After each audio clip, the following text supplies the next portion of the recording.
I think for me, it was the mixture of it being quite a technical role because I quite like to see how things work. So from the sort of technical perspective, you know, using lots of different equipment, that interested me, and I wanted to go into a caring profession.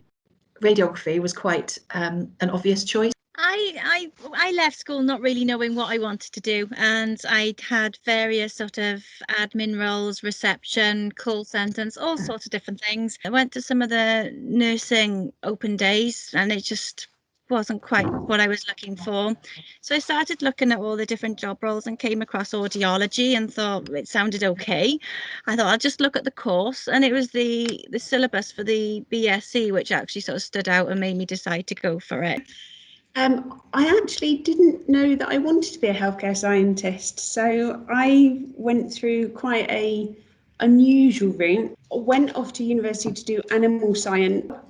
A local hospital had an advert in the Evening Post, which was where you went in Bristol to get your jobs, to say that they wanted trainee cardiac and respiratory physiologists. I didn't know what it was, but I knew I needed a job and I wanted to do something scientific. I walked into the interview and said, I'm not here for the respiratory position. I don't like lungs. I've got no interest in them. And they gave me the respiratory job, and I'm glad they did because I find it really interesting.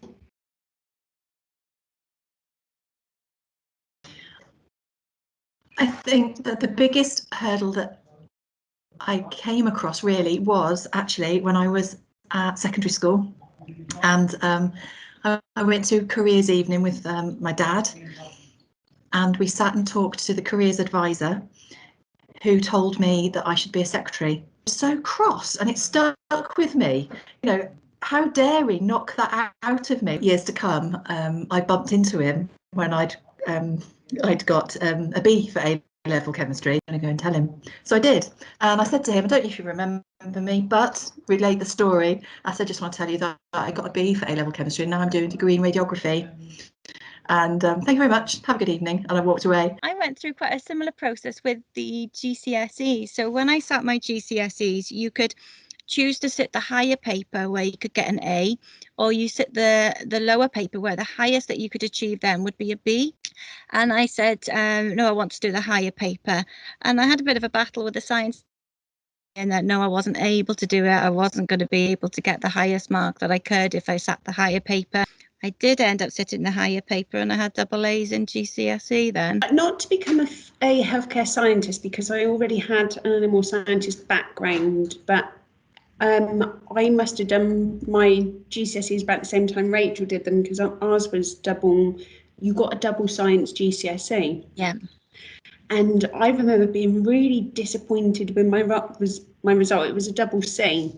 And as part of one of the physics lessons, we got given the breakdown of the GCSE, which was really unusual. And I actually aced biology.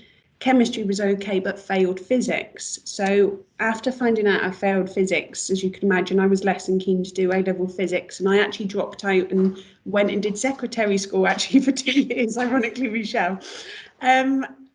But then when I decided to get myself back on track, part of my healthcare science degree, a bit like Rachel, because we've got the same academic background, is I actually now have a part degree in physics and chemistry. And it was really invaluable to me because it taught me that it wasn't the subject I didn't like. I couldn't relate with the way it was taught.